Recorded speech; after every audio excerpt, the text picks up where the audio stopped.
હવે બીજો શ્લોક છે અતામ્રમ અતામ્રમ યચ્ચક્ષુ કમલયુગલમ સ્પંદરહિતમ જનાન કોપાપાયમ પ્રકટયતિ વા અભ્યંતરમપી સ્ફુટમ મૂર્તિર્યસ્ય પ્રશમિતમયી વાતિ વિમલા મહાવીર સ્વામી નયન પથગામી ભવતુ મે.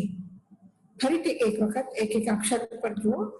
અતામ્રમ યચ્ચક્ષુ કમલયુગલમ સ્પંદરહિતમ જનાન કોપાપાયમ પ્રકટયતિ વાભ્યંતરમપી સ્ફુટમ મૂર્તિર્યસ્ય પ્રશમિતમયી વાતિ વિમલા મહાવીર સ્વામી નયન પથગામી ભવતુ મે.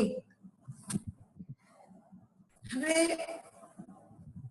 એમને એટલું સમજાવવા માટે અને સમજવા માટે ઈઝી કર્યું છે કે એને કેવું છે કે ભગવાન મહાવીર વિતરાગ છે.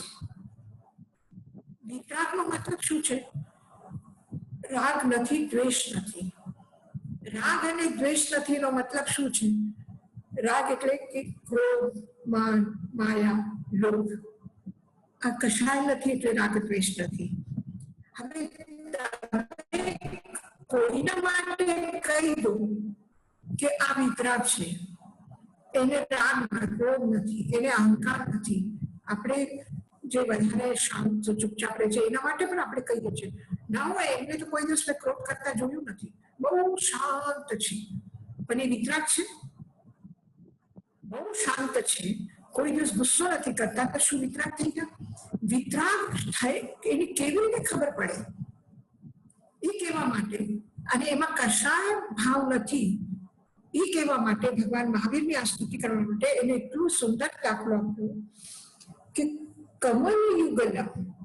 કમલ આપણે ભગવાનના હાથને, પગને, આંખોને કમલની ઉપમા આપીએ છીએ કે ચરણ કમલ એટલે ચરણ. કમલ જેવા એ કમલની પંખુડીની જેમ એમના ચરણ છે. કર કમલ એટલે હાથ કમલ જેવો છે. નયન કમલ એટલે આંખ એમની કમલની પાંખુડીની જેમ છે.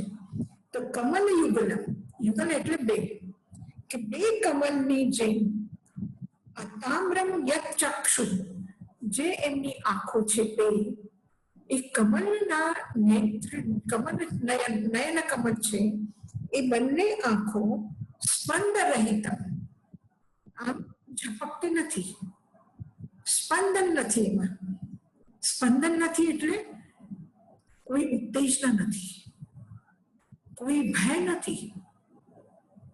જ્યારે ભયભીત હોય, જેવી રીતે આંખ ઉપર વધારે લાઈટ આવે તો આપણી આંખો એકદમ ઝબક્યા કરે છે, અથવા કોઈ દિવસ બહુ બીક લાગે તો પણ એકદમ આંખો એકદમ થઈ જાય. તો ભગવાનની જે આંખો છે એ સ્પંદ રહિત, સ્પંદન નથી એમાં. અને અતામ્રમ, અતામ્ર, તામ્ર એટલે લાલ, લાલીમા, લલાસ જેમાં છે એ તામ્ર, અને અતામ્રમ એટલે લાલી વગર. એટલે આંખો કોઈ દિવસ એમને લાલ નથી થતી. આંખો લાલ થાય એટલે એનો મતલબ શું છે કે જ્યારે કોઈના ઉપર ગુસ્સો આવે, ક્રોધી વ્યક્તિની આંખો લાલ થઈ જાય. ખૂબ દુઃખ થઈ ગયું, રડ્યા છે તો આંખો લાલ થઈ જાય. આંખોમાં કોઈ તકલીફ હોય તો આંખો લાલ થઈ જાય. પણ ભગવાનની આંખો કેવી છે? લાલ નથી. તો સ્પંદ રહિત અને લાલીમાં રહિત, આ જે બે આંખના વિશેષણ છે એ શું દર્શાવે છે? કે જનાન, લોકોને ખબર પડે છે. શું ખબર પડે છે?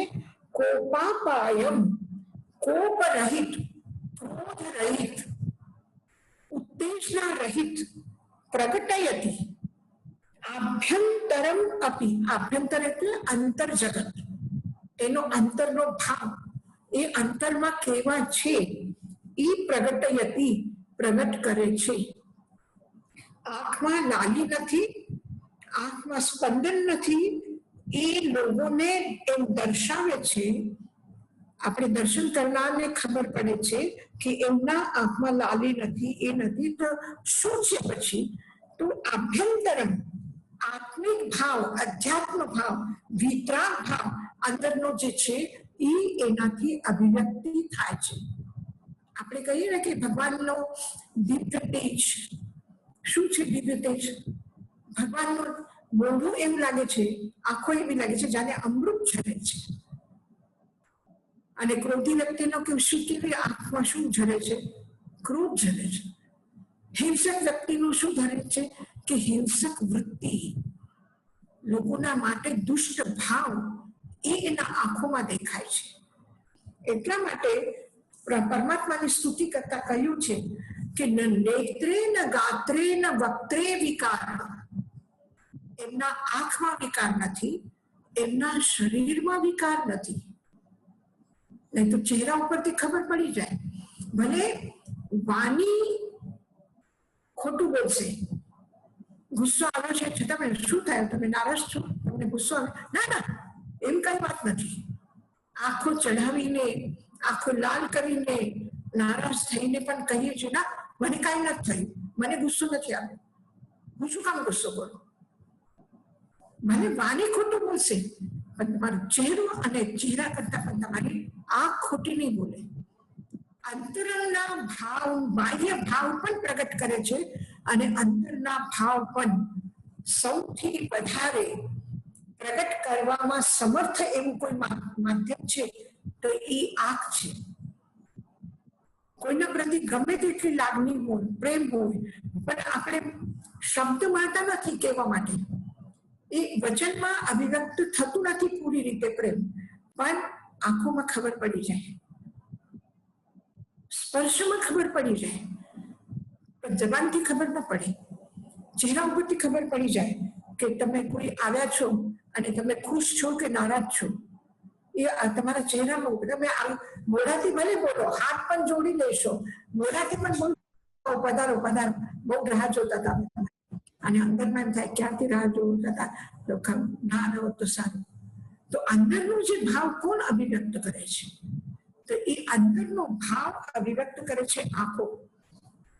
તો આભ્યંતરમ પ્રગટયતિ, અંતરના ભાવોને, વિતરાગ ભાવને આંખો પ્રગટ કરે છે. સુધમ મૂર્તિ યસ્ય, જેમની મૂર્તિ વિમલ છે, એકદમ નિર્મલ છે, શુદ્ધતા એની ઝલકે છે એના ચહેરા ઉપર. સ્ફુટમ અને પ્રશાંત ભાવ, પ્રશમિતમય, પ્રશાંત ભાવ, શુક્લ ધ્યાનના પ્રશાંત ભાવ એ વિતરાગ મુદ્રામાં આવ્યા છે. એટલે આપણે ચહેરો નથી કહેતા, આપણે હાથ આમ હાથની ક્રિયા છે એમ નથી કહેતા. જ્યારે પરમાત્મા ભાવ આવીને હાથ જો આમ ઊભો થઈ જાય તો આપણે શું કહીએ છીએ ને? આશીર્વાદ મુદ્રા. પ્રવચન આપી તો આપણે એને કહીએ છીએ પ્રવચન મુદ્રા.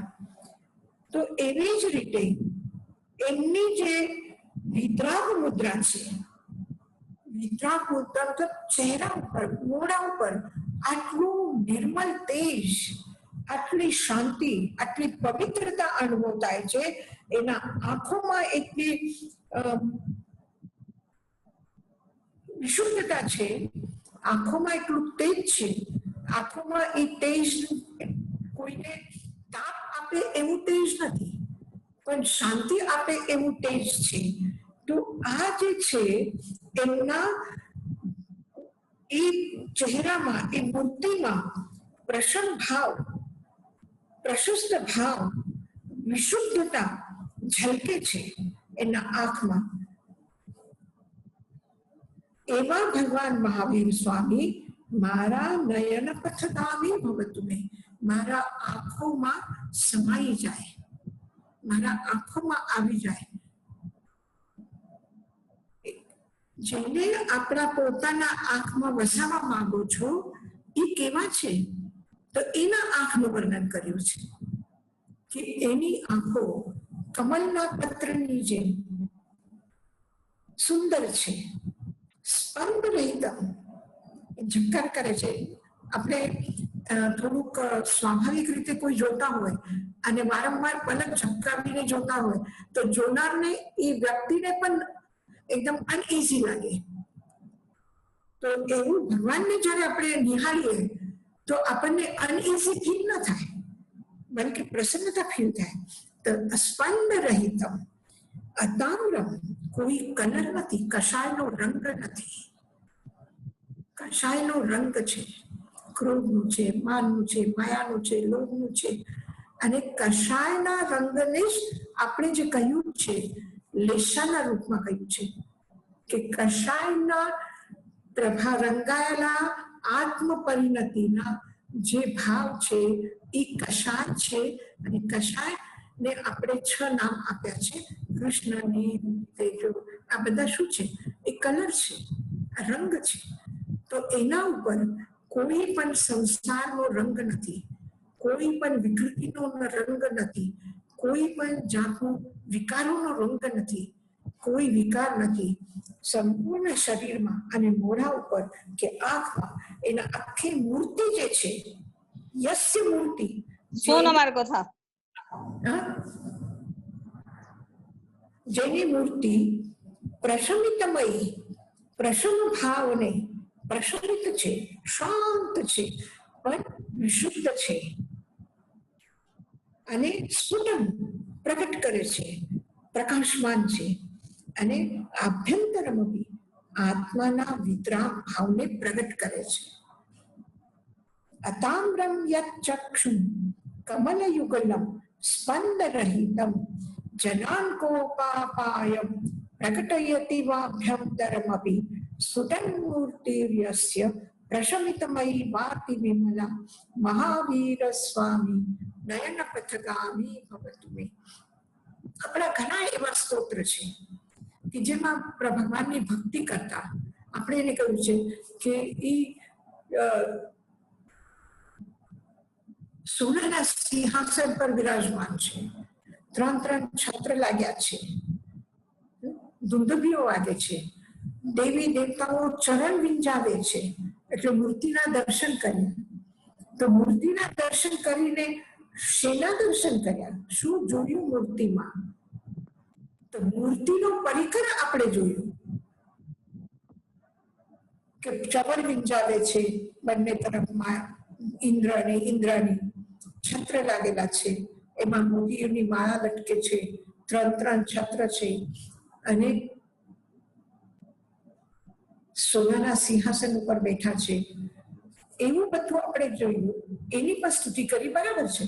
પરંતુ આ સ્તુતિમાં જે મૂર્તિ છે એટલી અમી ભરી છે, એટલી પ્રશાંત મૂર્તિ છે, એટલી દિવ્ય મૂર્તિ છે, એટલી ભવ્ય મૂર્તિ છે અને એનું તાપ નથી, વિશુદ્ધતા દેખાય છે, પ્રકાશમાન દેખાય છે અને પ્રસન્ન ભાવ છે, વિતરાગ ભાવ પ્રગટ થાય છે એમના મુદ્રાથી. અને આંખોમાં કોઈ લાલી નથી, કોઈ સ્પંદન નથી, નિસ્પંદ છે એમની આંખો. અને એમાં કોઈ કશાયના રંગથી રંગેલું નથી. જો આંખ કશાયના રંગથી રંગાયેલી હોય તો એનું હૈયું પણ કશાય ભાવથી ભરેલું હોય, એની વાણી પણ કશાય ભાવથી આવેલી છે. અને એટલું જ નહીં, જે અત્યંત ક્રોધી છે, જે અત્યંત હિંસક છે, એના શરીરમાં પણ દુર્ગંધ આવે છે, એની પણ એક વાસ આવે છે, એના પણ એક કલર હોય છે, એના પણ એક ઓરા હોય છે. અત્યંત ક્રૂર વ્યક્તિનો ઓરો આખો બ્લેક હશે અને તીર્થંકરના જે ઓરા છે, અધ્યાત્મ યોગીના જે ઓરા છે, એકદમ પ્રકાશમાન હશે. સ્ફુટન મૂર્તિ વ્યસ્ય, એનો ઓરા જે છે એ પણ એવો દિવ્ય અને ભવ્ય છે કે જે પણ એના એમાં આવશે. એટલે જ ભક્તામૃત સ્તોત્રમાં કહ્યું કે ભગવાન ચાલે છે તો શું થાય છે? પાદૌ પદાની તવ યત્ર જિનેન્દ્ર દત્ત પદ્માની તત્ર વિબુધા પરિકલ્પયંતી. જ્યાં જ્યાં પ્રભુના ચરણ પડે છે તો પ્રભુના ચરણ ધરતી ઉપર નથી સ્પર્શ કરતા. શું થાય છે? ત્યાં કમલ ખીલી આવે છે. એટલે પ્રભુ ચાલે તો કમલ ખીલે છે, પ્રભુ હસે તો કમલ ખીલે છે, પ્રભુ બોલે તો કમલ ખીલે છે. એટલે બોલવામાં, ચાલવામાં, જોવામાં દરેકમાં એક પ્રસન્નતા, એક અમૃત વરસે છે. એવા પ્રભુ મારા આંખમાં સમાઈ જાય, પ્રભુ સમાઈ જાય. જે મહેમાનો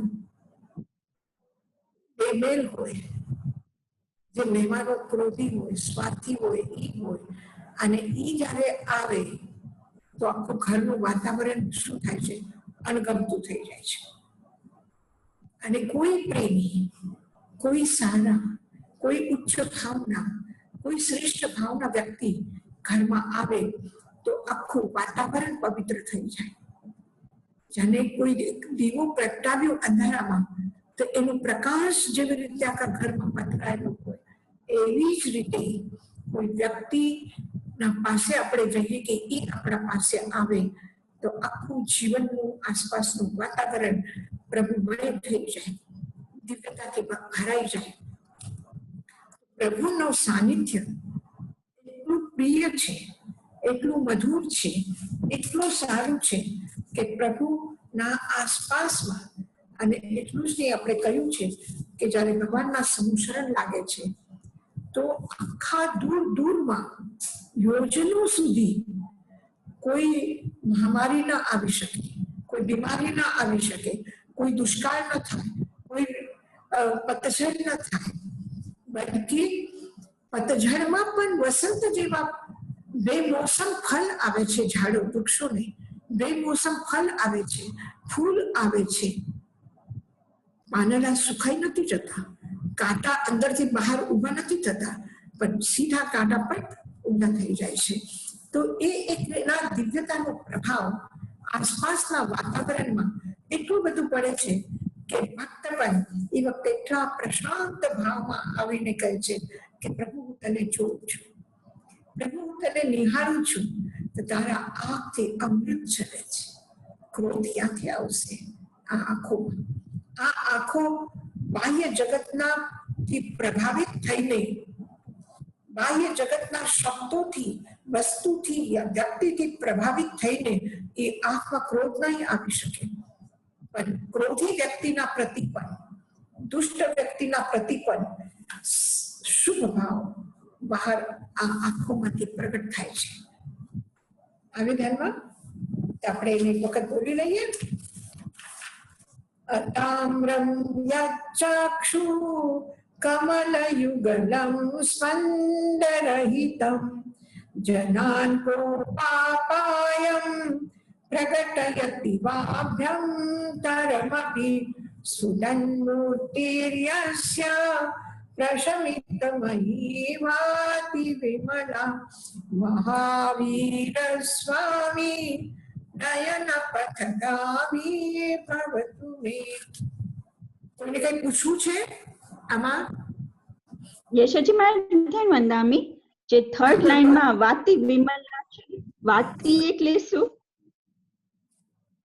વાતી વિમલા અને પ્રશમ ભાવ અથવા અતિ વિમલ, અતિ શુદ્ધ ભાવ.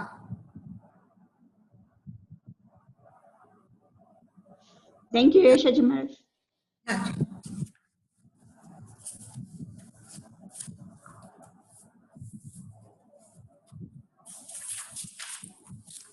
હવે ત્રીજી ગાથા આપણે લઈશું.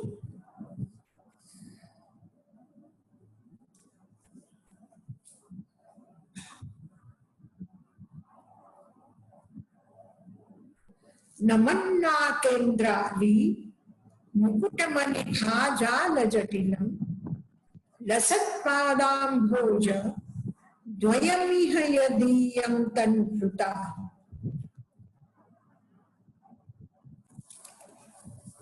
નમન્ના કેન્દ્રાલી મુકુટમલિ ભાજાલ જટિલમ લસત્પાદાંભોજ દ્વયમિહ યદીયમ તન્કૃતામ ભવજ્વાલા શાંતે પ્રભવતિ જલમ વા સ્મૃતમપી. પ્રભુના ચરણોમાં જ્યારે આપણે વંદન કરીએ તો પ્રભુના ચરણ કેવા છે? પ્રભુના આંખનું વર્ણન કર્યું, હવે પ્રભુના ચરણોનું વર્ણન કરે છે. પ્રભુના ચરણ કેવા છે? જેવી રીતે ભક્તામર સ્તોત્રમાં કહ્યું છે કે ભક્તામર પ્રણત મૌલી મની પ્રભાના, જે સ્વર્ગના ઇન્દ્રો ભગવાનને પ્રણામ કરે છે અને એમના મુકુટોની રત્નોની પ્રકાશથી આખું વાતાવરણ પ્રકાશિત થાય છે, એ જ વાત અહીંયા કરી છે. નમન્ના કેન્દ્રાલી મુકુટમણિ ભાજાલ જટિલમ. પ્રભુના ચરણોમાં નમન કરતી વખતે કેન્દ્રાલી ઇન્દ્રના જે પંક્તિઓ છે એ બધા જ ઇન્દ્રો, 64 ઇન્દ્ર છે ને, એ ઇન્દ્ર બધા પ્રણામ કરે છે. તો એમના બધાના મુકુટોમાં જડાયેલા મણિ, મુકુટના જડાયેલા મણિની ભા એટલે પ્રકાશ, અને વિશાળ રૂપમાં, વ્યાપક રૂપમાં ફેલાયેલો પ્રકાશ, અને જટિલ એટલે સઘન પ્રકાશ. લસત્પાદાંભોજ, પ્રભુના ચરણોથી પ્રગટ થયેલા પાદાંભોજ, દ્વય એટલે બે, ચરણ અંબુજ એટલે કમલ, બે ચરણ કમલમાંથી લસત એને ઝલકતી જે શાંતિ છે, એ શાંતિ તનુભૃતા, શરીરધારીઓના માટે એમના એવું લાગે છે કે કોઈ જલધારા પ્રગટ થઈને આવે છે. જે ચરણોમાં ઇન્દ્રોના મુકુટ ઝૂકે છે અને એના મુકુટોની મણિઓથી જે પ્રકાશિત થયા છે ચરણ યુગલ, એવા ચરણ યુગલ જે શાંતિ પ્રગટ કરે છે, શાંતિની જલસ્રોત વહે છે એમના ચરણોથી. એ ચરણોથી શાંતિનો જે જલસ્રોત વહે છે એ શરીરધારી માટે, એટલે જે ભક્ત જે શરીરધારી છે, તનુ એટલે શરીર, મૃતામ એટલે ધારણ કરવા વાળા, જે શરીરધારી જીવ છે, ભક્તો છે, એની ભવજ્વાલા શાંતિ, એની ભવભવની જે અગ્નિ છે એની જ્વાલાઓ શાંત થઈ જાય છે. એટલે પ્રભુના ચરણમાંથી નીકળેલા જલસ્રોતથી ભક્તની ભવભવની જ્વાલા શાંત થાય છે. પ્રભવતી શાંતિ, પ્રભવતી પ્રભાવશીલ બને છે શાંત કરવામાં. કેવી રીતે? જલન, જેવી રીતે પાણી અગ્નિને શાંત કરે છે, એવી રીતે આ ચરણ કમલનો જલ ભક્તોના ભવજ્વાલાને શાંત કરે છે. સ્મૃતમ, સ્મરણ માત્રથી, આવા પ્રભુના સ્મરણ માત્રથી શરીરધારી જીવોની ભવભવની જ્વાલા શાંત થાય છે. જેને જોઈને જ મન પ્રસન્નતાથી ભરાઈ જાય છે, જેને જોઈને જ દુઃખ બધું વિસ્મરણ થાય છે, જેને જોઈને જ આપણા જીવનને શાંતિ મળે છે. તો એમના ચરણોમાં જ્યારે આપણે માથું મૂકશું ત્યારે આપણને શું લાગશે? દૂરથી દર્શન કરવામાં જ આટલો આનંદ છે, તો જ્યારે સાક્ષાત પ્રભુના ચરણોમાં ઇન્દ્રનો જ્યાં મુગટ ઝૂક્યા છે એ ચરણોમાં આપણે માથું નમાવીએ તો માથું નમાવતાના સાથે જ આપની ભવભવની જ્વાલા શાંત થાય છે. એવા મહાવીર સ્વામી, એવું નહીં કે હું મંદિરમાં આવું, દરવાજા ખોલું, દર્શન કરું ત્યારે મારા મનને શાંતિ મળે, એવું નથી. એમ કરો, મને શાંતિ જોઈએ તો પ્રભુ આટલી કૃપા કરો કે તમે જ મારા આંખમાં આવીને બસી જાઓ, એટલે મને હર ક્ષણ તમારા દર્શન થાય, હર ક્ષણ હું શાંત ભાવમાં રહું, હર ક્ષણ હું પ્રસન્નતાથી ભરી જવું, એવું અહોભાવના સાથે ભાગચંદ પ્રભુની સ્તુતિ કરે છે કે નમન્ના કેન્દ્રાદિ મુકુટમણિ ભાજાલ જટિલમ લસત્પાદામ ભોજ દ્વયમિહ યદીયમ તનુભૃતામ ભવજ્વાલા શાંતિ પ્રભવતિ જલમ વા સ્મૃતમપી મહાવીર સ્વામી નયન પથગામી ભવતુ મે. આખું એક એક શબ્દ યાદ પણ નહીં રહે, પણ એટલું તો યાદ રહેશે કે નમન એટલે ઝૂકેલા. ઇન્દ્ર ની પંક્તિઓના મુકુટ માથા ઉપર ચડે, એમની મની, એમના પ્રકાશનું જાળ, અંબુજ દ્વયમ્ય, અંબુજ એટલે કમલ, દ્વય પ્રભુના ચરણ કમલ, સ્તનભૃતા એટલે શરીરધારી માટે, ભવજ્વાલા ભવોની જ્વાલા શાંત થાય છે એવા પ્રભુ મહાવીર મારા આંખોમાં સમાઈ જાય. થોડા એક એક લાઈનમાં બે શબ્દનો પણ અર્થ યાદ રહેશે ને તો આખું યાદ થઈ જશે. નમન્ના કેન્દ્રાલી મુકુટમણિ ભાજાલ જટિલમ લસત્પાદામ ભોજ દ્વયમિહ યદીયમ તનુભૃતામ ભવજ્વાલા શાંતે પ્રભવતિ જલમ વાસ્મૃતમપી. સમજાય ગયું બરાબર? કઈ પૂછવું છે? અહીંયા સેકન્ડ લાઈન સમજાવો જરાક. લસત પાદામ ભોજ દ્વયમિહ. હા, લસત એટલે એકદમ ખીલી આવે, પ્રગટ થાય. જેવી રીતે કે આપણે એકદમ ચૂપચાપ બેઠા છે અને એકદમ કોઈ પ્રિય વ્યક્તિ આવે તો આપણા મોઢા પર એકદમ પ્રસન્નતા આવી જાય. એટલે શું થાય? પ્રસન્નતા વિલસત, લસત એટલે અભિવ્યક્ત થાય છે, પ્રગટ થાય છે. પાદામ ભોજ, પાદ એટલે ચરણ, અંબોજ એટલે કમલ, દ્વય બે ચરણ કમલ એકદમ એમાં કંઈક આપણને કહેવા માંગે છે, એમાં વિરસત લસત, એવા એના અંદરથી જાણે હમણાં કંઈક પ્રગટ થવાનું છે, એટલે જલ પ્રગટ થવાનું છે. અને એ જલ ભવજ્વાલા શાંતિ, ભવની જ્વાલાને શાંત કરશે એવા પ્રભુ મારા નયન પથમાં આવી જાઓ. એને વાદળા જ્યારે આકાશમાં આવે, એક સુખા વાદળા હોય પાણી વગરના, તો એની છે ને થોડી ઉદાસી હોય છે, અને જેમાં પાણી ભરેલા છે ભલે કાળા હોય, અને એ જ્યારે આકાશમાં આવે તો એવું લાગે છે કે અંધારું થઈ ગયું છે કાળા વાદળાથી, તો પણ એવું લાગે છે એક કાળી કઈક ચમક છે એમાં, કઈક તેજ છે એમાં, એટલે લસત.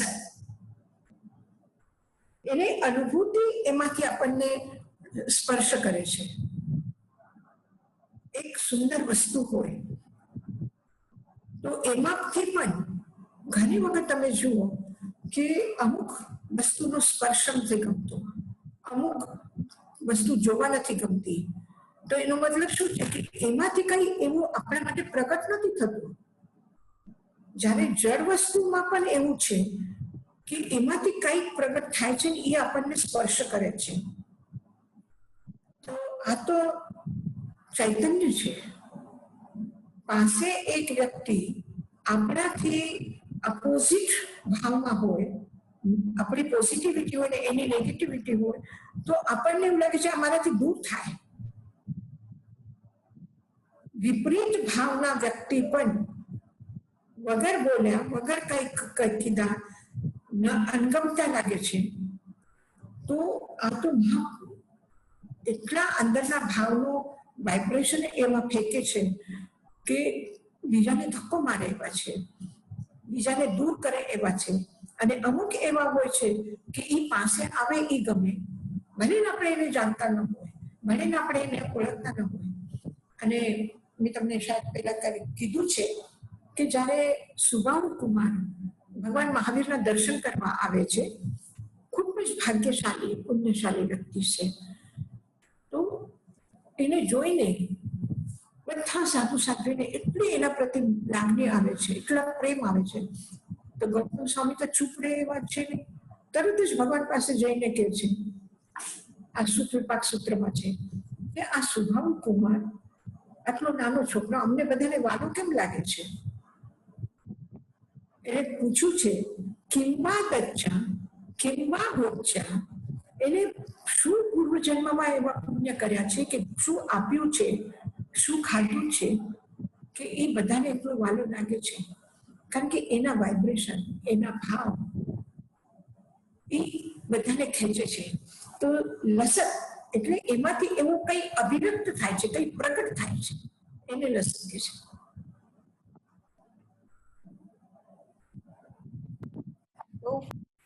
રશાજી મહારાજ, આપણે 3 શ્લોક બોલી લઈએ એક વખત.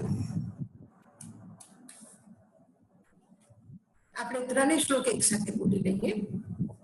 હા.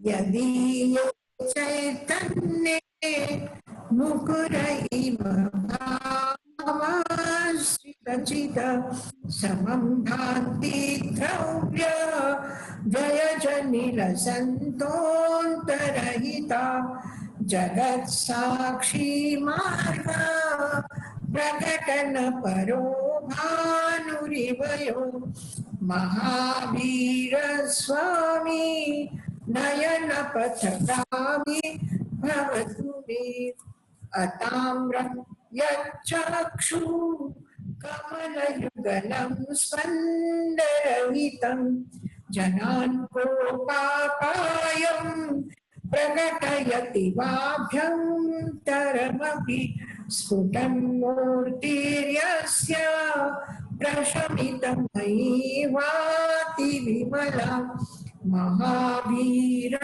સ્વામી નયન પથગામી ભવતુ મે નમન્ના કેન્દ્રાલી મુકુટમનિભાજાન જટિલમ લસત્પાદાંભોજ દ્વયમિહ યદીયં તનુભૃતાં ભવજ્વાલા શાંતિ પ્રભવતિ જલમ વા સ્મૃતમપि મહાવીર સ્વામી નયન પથગામી ભવતુ મે.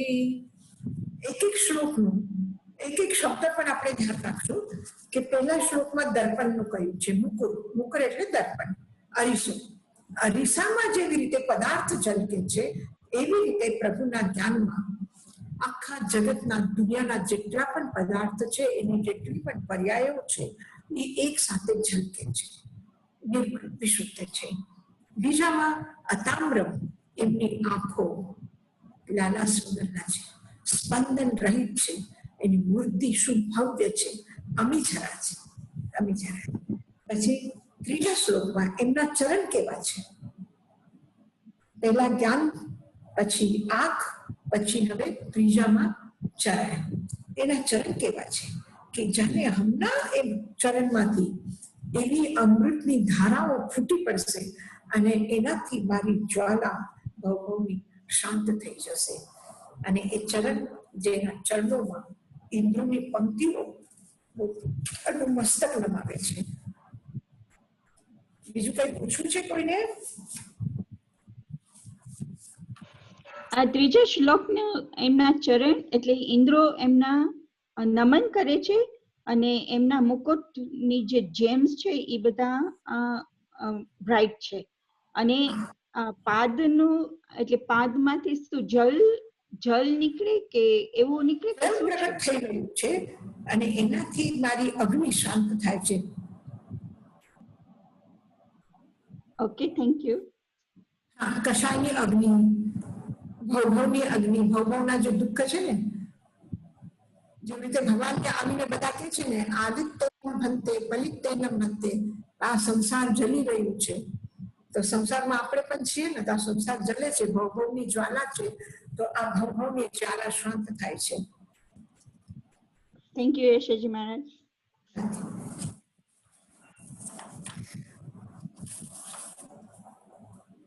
હજી કોઈ પૂછવું છે? કોઈને પ્રશ્ન છે? યશાજી મહારાજ, હા બોલો. પ્રતિભા બોલું છું નૈરોબી થી. સેકન્ડ લાઈનમાં છેલ્લો વર્ડ છે તનુભૃતામ. એનું meaning થાય? તનુભૃતામ. શરીર, તનુ એટલે શરીર. આપણે કહીએ તન મન, તન મન એને તન એટલે શરીર, તનુ એટલે શરીર અને ભૂતામ એટલે ધારણ કરવા વાળા. તો જે શરીરધારી જીવ છે, ઓકે, હા હા. એ પ્રાણી છે, એમના ભવભવની જ્વાલા શાંત થાય છે. હા, બરાબર. Thank you. પ્રતિમાબેન, બહુ એકદમ એક એક અક્ષર ઉપર ધ્યાન રાખીને ભણો છો તમે બધા. હા, ખૂબ સારું, ખૂબ સારું. યશાજી મહારાજ, બહુ મજા આવે છે અમને, એટલે તમારું એ સંસ્કૃત થોડુંક આવડે. હા, કરવું છે આગળ કે આટલું શું કરવું છે? આપણે કરીએ હજી યશાજી મહારાજ, એક શ્લોક કરીએ હજી. એક કરીએ. હા,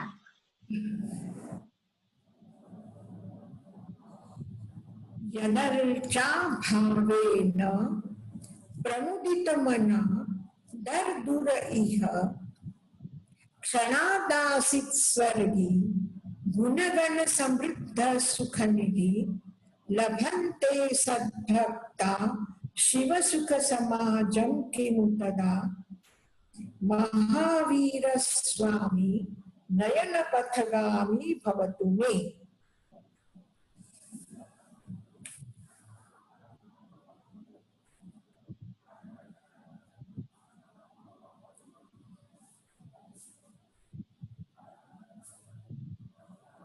અને કમાલ છે, બધું ભગવાન પાસેથી પામવું છે અને મળી જાય તો પાછું આપણે ભગવાનને કહીએ છીએ કે મને કઈ મળ્યું તમારા પાસેથી, તો એમાં વિશેષતા શું છે?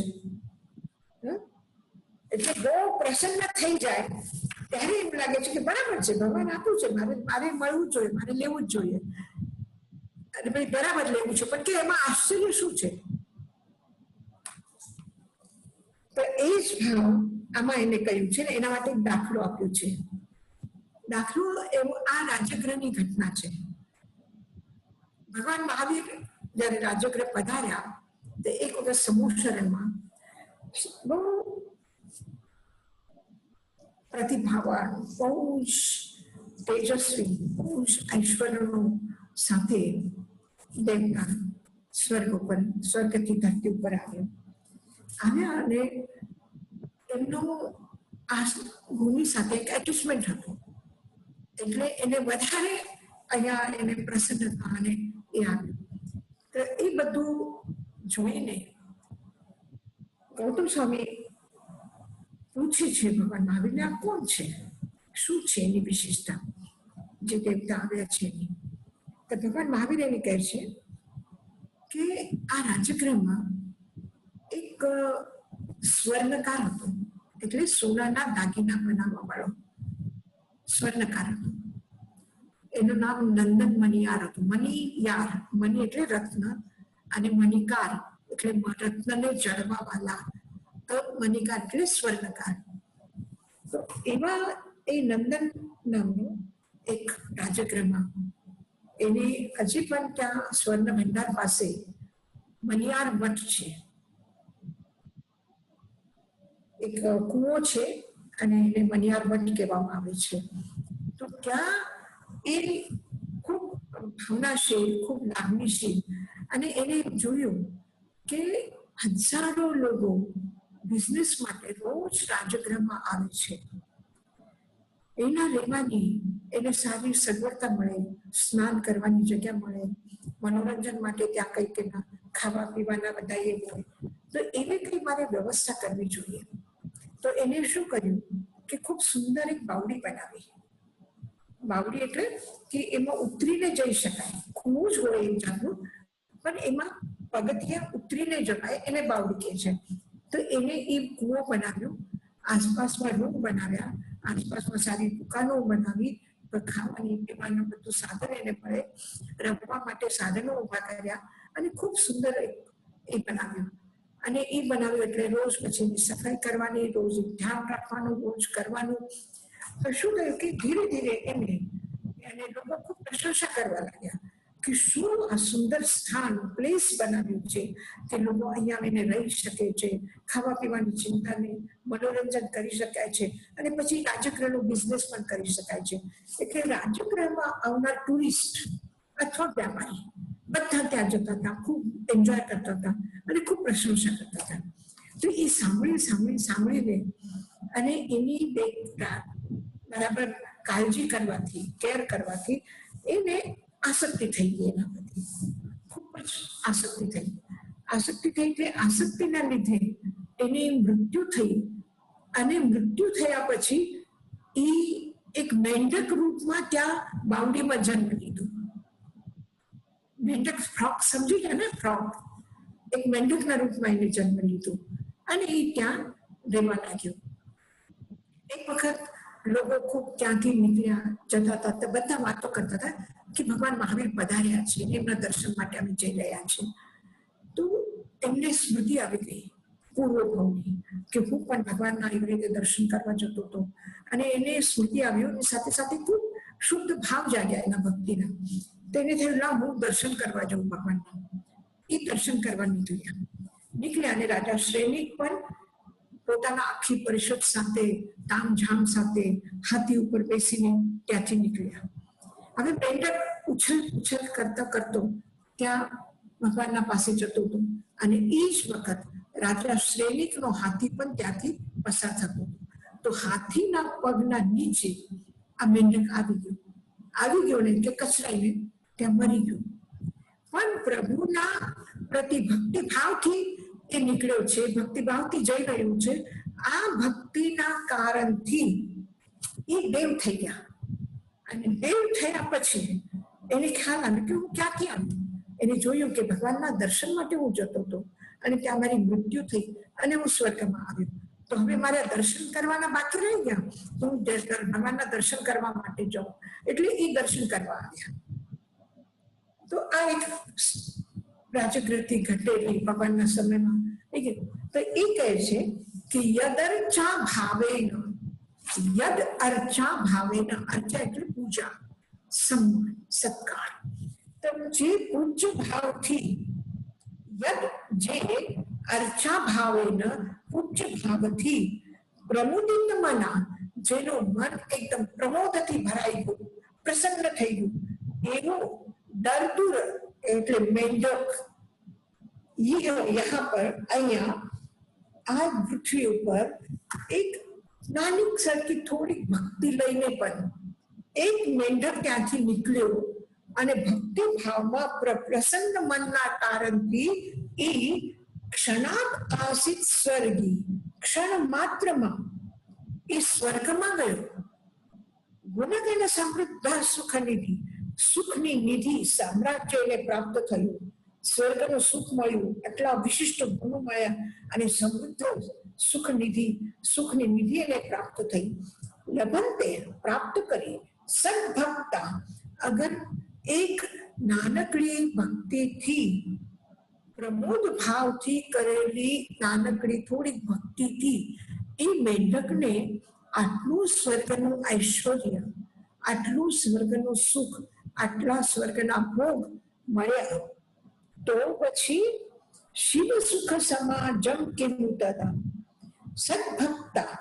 સદભક્ત જે સારા ભક્તો છે, સાચા ભગત છે, એને જો શિવ સુખ મોક્ષનું સુખ જો પ્રાપ્ત થઈ જાય, લભંતે પ્રાપ્ત થાય, તો કેવું તદા એમાં શું આશ્ચર્ય છે. ભક્ત તો કેટલા ભાવથી કરે છે, કેટલા લાંબા સમયથી કરે છે, કેટલી સ્તુતિઓ બોલે છે, કેટલી પૂજાઓ કરે છે, કેટલા તો પ્રવચન સાંભળે છે. અને એની સામે એક નાનકડો મેંઢક અને ઉછળીને પ્રભુના દર્શન કરવા જતો હતો. આટલી એક નાની ટૂંકી ભક્તિ, આટલું નાનું મેંઢક, અને એના ભક્તિથી, એની પ્રસન્નતાથી એને જો સ્વર્ગનું સુખ મળે, તો આ ભક્તો જે આટલા વર્ષોથી આટલા ભાવથી ભક્તિ કરે છે પ્રભુ તમારી, અને એને જો મોક્ષ મળી જાય તો એમાં શું આશ્ચર્ય છે. એનો મતલબ એ તો મળવાનું જ છે, એ શાશ્વત તમને આશ્વાસન મળી ગયું. ભક્તિ જાગી એટલે મોક્ષ મળવાનું જ છે, એમાં કોઈ આશ્ચર્ય નથી. સૂરજ ઉદય થાય અને પ્રકાશ આવી જાય ધરતી પર તો કઈ આશ્ચર્ય છે? એનો સ્વભાવ છે. એ ઉદય થયું એટલે પ્રકાશ થવાનો જ છે, એમાં આશ્ચર્ય નથી કઈ. હા, સૂર્યનો ઉદય થાય ને અંધારો એમ જ રહે તો આશ્ચર્ય લાગે. એકદમ મજાકમાં ભક્તિ કરે છે. એકદમ સાધારણ વાત કહીને પણ કેટલી મોટી વાત કહી જાય છે કે યદર્ચા ભાવેન પ્રમુદિત મના દર્દુરૈર. અહીંયા તો આ ભવમાં તો આ જીવનમાં તો અહીંયા તો એક દર્દુર એટલે મેંઢક, એક સાધારણ મેંઢક. યદર્ચા ભાવેન એક નાની સરખી, યદ કિંચિત થોડું, એના ભાવથી, પૂજાના ભાવથી, પ્રસન્નથી, ભક્તિના ભાવથી પ્રસન્ન થયેલા મનને જો મનવાલો એવો મેંઢક એક ક્ષણમાં હાથીના પગના નીચે આવીને મૃત્યુ થઈ અને સ્વર્ગમાં ગયો. એક ક્ષણમાં સ્વર્ગનું ગુણગણ સમૃદ્ધ સુખનિધિ, ગુણગણ સમૃદ્ધ સુખનિધિને જો પ્રાપ્ત કરીને સ્વર્ગમાં, એવા સ્વર્ગના વિરાજમાન દેવતા થઈ ગયા એ મેંઢક. તો પછી સદ્ભક્તા, તમારા સાચા ભગત, તમારા ભક્તો જે અહોરાત દિન રાત ભક્તિ કરતા હોય છે, તમારું સ્મરણ કરતા હોય છે, તમારા પ્રતિ શ્રદ્ધા અને સમર્પણ રાખે છે, ભક્તિ કરે છે, પૂજા કરે છે, એને જો મોક્ષ સુખ જો મળી જાય તો એમાં આશ્ચર્ય શું? જેવી રીતે ભક્તામર સ્તોત્રમાં માનતુંગે કહ્યું કે એક સારા માલિકના કંપનીમાં, ફેક્ટરીમાં કોઈ એક નોકર કામ કરે છે અને એ કામ કરતા કરતા આટલું બધું એને આવડી જાય, આટલું બધું શીખી જાય તો એ પોતાનો બિઝનેસ કરીને એ માલિક ધની થઈ શકે છે. એક નોકર પણ માલિક પાસે કામ કરતા કરતા માલિક બની શકે છે. તો ભક્ત ભગવાનની ભક્તિ કરતા કરતા ભગવાન બને તો એમાં આશ્ચર્ય શું છે? એક સાધારણ વ્યક્તિ પણ જે પુણ્યહીન, ભાગ્યહીન, રોજ સડક ઉપર રખડતો હતો, આવો વ્યક્તિ પણ કોઈના સાથે જોડાઈ જાય અને એની થોડી આવડી જાય, એમાં આવી જાય, એમાં થોડું કુશળતા આવી જાય, એ થોડું કામ કરતા શીખી જાય તો એ પણ ક્યાં ને ક્યાં પહોંચી શકે છે. તો તમારી ભક્તિ કરીને જો મોક્ષ મળે તો એમાં આશ્ચર્ય શું છે? પૂજા કરતા કરતા પણ ભક્ત પૂજ્ય થઈ જાય, ભક્તિ કરતા કરતા ભગવાન થઈ જાય તો પછી આશ્ચર્ય શું છે એમાં?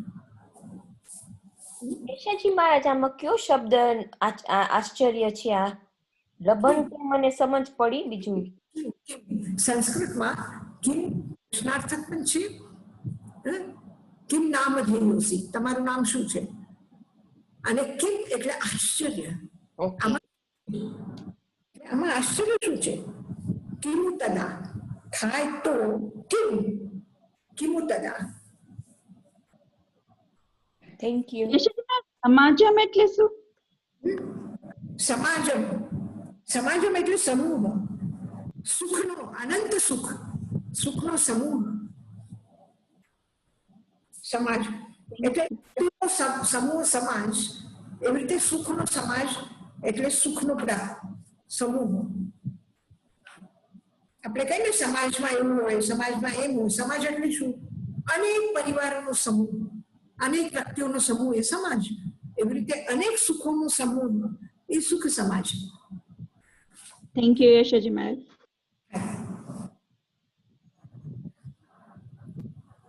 યશાજી મહારાજ, હા બોલો. આપણે ભક્તિ કહીએ, ભક્તિ એટલે એમાં શું આવે? ભક્તિમાં ભક્તિ એટલે ભક્તિ આપણે કહીએ તો મને સમજ પડી ડિવોશન થયું. પણ આપણે ભગવાનની ભક્તિ, મને એવી વિચાર આવે ભગવાનની ભક્તિ કે આપણે પૂજા કરીએ કે આપણે કંઈક ગાઈએ, બીજું શું આવે એમાં ભક્તિમાં? ભક્તિમાં શું છે કે બધું જ આવી જાય છે. ભક્તિમાં કઈ બાકી રહેતું જ નથી. એક છોકરી પરણીને બીજા ઘરે જાય અને બીજા ઘરે જઈને એને પોતાનું ઘર સમજે, તો પોતાનું ઘર સમજ્યા પછી એને શું શું થાય, એ શું શું કરે, બધું કરે. એને શું શું કરે, કઈ ગણતરી છે? ના. એક ઇમોશન, એક ભાવ એ જયારે આવે છે, જેમ કે એક માને પોતાના સંતાન પ્રત્યે પ્રેમ આવે તો એ શું શું કરે? બધું જ કરે, જે કોઈ ન કરી શકે એ બધું એ કરે. એ એના બાળકને નવડાવે, કપડાં પહેરાવે, એના માટે સારું સારું કરે, સારું સારું જમવાનું બનાવે, સારું સારું ખવડાવે, સારા સંસ્કારો આપે, સારી શિક્ષા આપે, એની ગંદગી સાફ કરે, એની બીમારીમાં પણ એની સેવા કરે. કઈ નથી કરતી, બધું કરે છે. એવી જ રીતે ભક્ત પણ જયારે ભક્તિ આવે એટલે સ્તુતિ કરશે, એના ગુણોનું વર્ણન કરશે, એમની પૂજા કરશે, એની આરતી કરશે, એને જે પણ કહેવાય એને એમ પણ આવશે કે ભગવાનને શું ગમે છે. જે ભગવાનને ગમે છે એ જ હું કરીશ, જે ભગવાનને નથી ગમતું એ હું ન કરું. ભગવાને શું શું છોડ્યું છે? ભગવાને ક્રોધ છોડ્યું, કશાય છોડ્યા, તો પછી હું પણ ક્રોધ નહીં કરું, હું પણ હિંસા ચોરી નહીં કરું, હું પણ ભગવાનની જેમ થઈ રહું. નાના બાળકને એના માની દરેક વસ્તુ ગમે. અને તમે જોયું હશે ખાસ કરીને નાના બાળકો શું કરે છે, મોટાઓના ચપ્પલ પહેરે છે.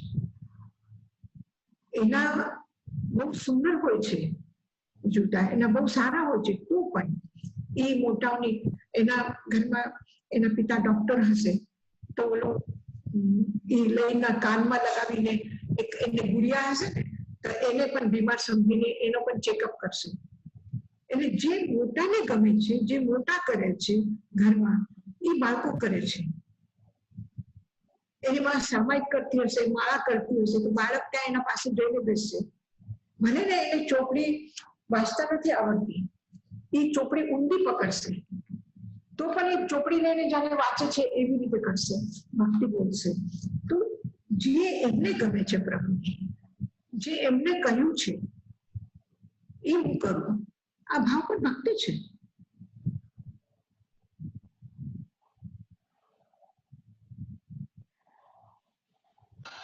થેન્ક યુ અશોક મહારાજ. યશજી મહારાજ, આ જે ફ્રોગ મેંડક હતો એ સુબાહુત થયો હતો? શું? આ જે મેંડક દેવ થયા તે ઈ સુબાહુ જ હતા?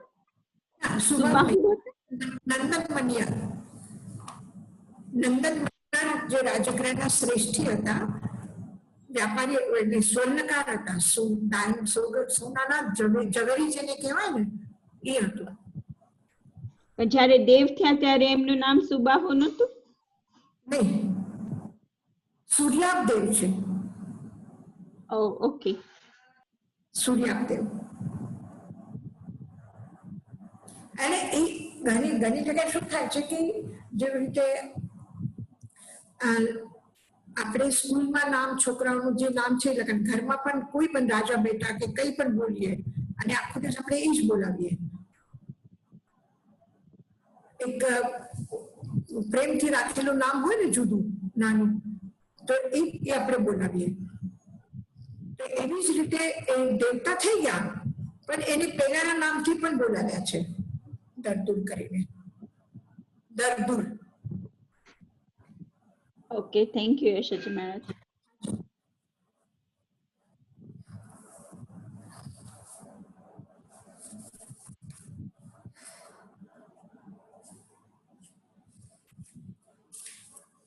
થોડી બોલવાની કોશિશ કરજો, અને ના આવડે તો આપણે પાછું બોલશું.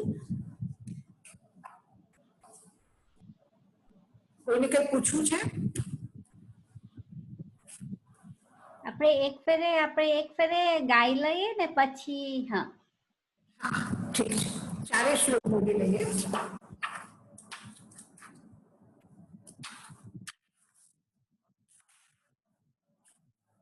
પહેલું શ્લોક.